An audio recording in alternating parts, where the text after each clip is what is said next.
Hi, I'm Clarise Starling, and you're my severance package, and welcome to the half-a-year late edition of the September record ramble. I've been meaning on doing one of these every month on the month, but stuff gets in the way, you know. Had uni work, I had actual work, and I forgot for a few months, and I just really didn't have my script ready. So here we are, 6 months later, with September's video in March. First we got Infest the Rat's Nest by Gizzard and the Lizard Wizard. I ordered this the month it came out, so it's supposed to be in last video, but it arrived late, you know, shipping from Australia and all of that. I really wanted to get the Infest the Rat's Nest edition, which was like this red, brown colour, but it sold out while this was in my basket, so I ended up getting the Superbug edition.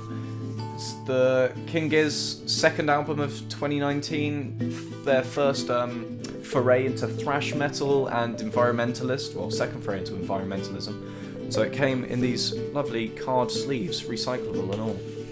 Not that I'm going to throw it out.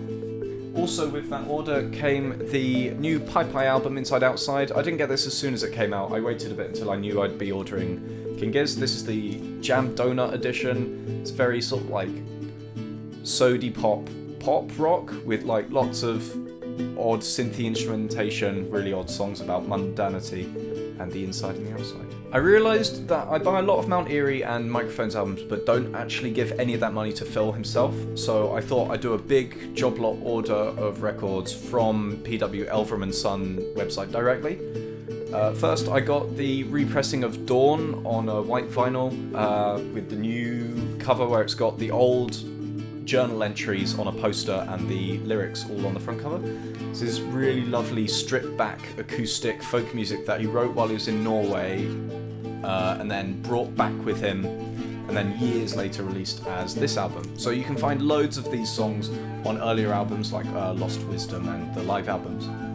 I also got the Clear Moon Ocean Roar 2 album edition. These are 2 albums that came out in 2012. Ocean's Roar, very black metal influence, and Clear Moon, lots of synth and open, expansive, layered textures. Usually these were 2 separate albums, but they were released in this single gatefold edition with Clear Moon on clear vinyl and Ocean Roar on black vinyl. Also with that, I got myself the Clear Moon Ocean Roar 7-inch condensed edition. This is basically, on the A-side, every song from Clear Moon played at once, and the B-side is every song off Ocean Roar played at once. Nothing I'm ever going to really listen to, but a nice item to have in the collection. And finally, as an added bonus to all of that, I got, Phil had this cheap shit section of his website or something like that, and I got the first 4 albums, well not first 4, I got 4 albums of D+, which are D+, Mistake, Deception Pass, and What Is Doubt For. And I'd never really listened to D+ much. I liked Carl Blau and I liked Brett Lunsford, and of course I like Phil. So I thought, hell, I'll like it whatever it is. I'd only really heard their first album, D+, but since then I've given a real good listen to Mistake and Deception Pass, both of which I really enjoyed, like really great post-beat happening sort of acoustic numbers. Really odd songs about little strange things. So September is the beginning of the academic year, and as such my university took us out on a trip to Olympic Studios, which has its own records shop. And in that record shop I got the Stooges' first album. It's the only album by the Stooges I really know, to be honest, and that's because I Wanna Be Your Dog is on here, which was introduced to me by Sonic Youth on their first album, or their first real album. And then we got Power, Corruption, Lies by New Order, again an album I didn't really know all too well, but I sort of knew it was an absolute classic and I knew I should be listening to it, so I got that too, synthwave classic. So you could tell I was really treating myself that day, because we left Olympic Studios and I went straight to Soho to Sister Ray Records and Reckless Records and picked myself up these. The first one was Melanie Gathering Me, because I recognised the album artwork from somewhere and I had to know where. Sadly, Brand New Key is on this album, which was the song appropriated as the Oh You Got a Brand New Convoy Orchestra song, so I had to sit through that. But luckily, what I did find, nicely, was the first repress of Akuma no Uto since the mid-2000s. So it's a lovely 180-gram heavyweight vinyl version of the doom sludge metal slash thrash metal slash hardcore punk slash ambient album. It's really great because both sides of the album start with an ambient song and go into two fuck hard, like, rock out headbanging tunes. Really great one to listen to. And I also got Beirut's The Riptide, which is my favourite Beirut album.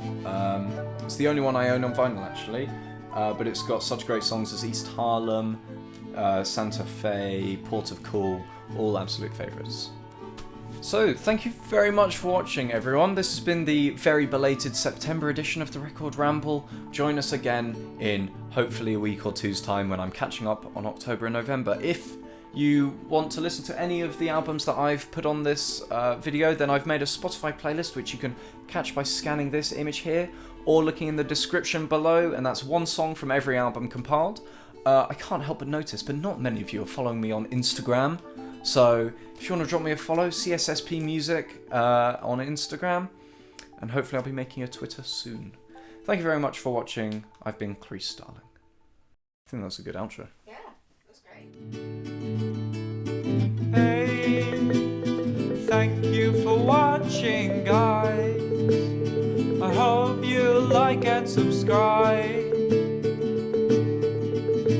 I promise I will get back on track.